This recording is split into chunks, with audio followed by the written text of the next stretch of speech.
Hello, I am Reyna alum, and I'm an incoming sophomore at Stevenson High School.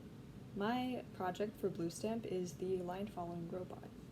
This is my second milestone, which entails that I connected the Arduino, H-bridge, battery pack, and the front DC motors onto the chassis or platform of the car, and I also attached wheels onto the pegs of the front motors, soldered wires to add and connect the two back motors to the H-bridge, and wrote functions to move the car forward, backward, left, and right.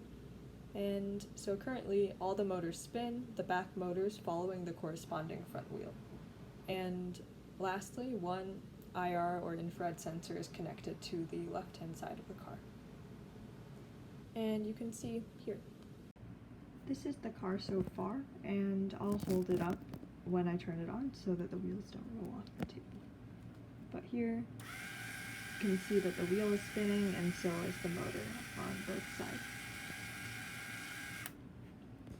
How it works is the H-bridge distributes power from a 6-volt battery to the Arduino and all 4 of the DC motors.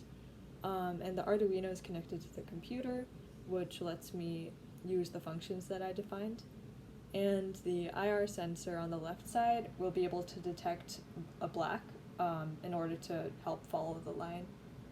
And some obstacles that I've faced were soldering wire onto the motors, the back motors, in order to connect them to the H-bridge, because this was the first time I learned how to solder. So it was a bit of a learning curve, but I did get the hang of it. And next steps for my project are connecting the wheels to the back DC motors and just securing them onto the chassis. Attaching the second IR sensor to the right side of the car, and I also want to move both sensors to the bottom, closer to the floor.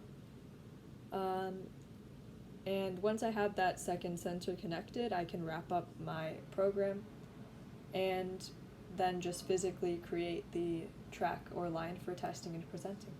Thank you.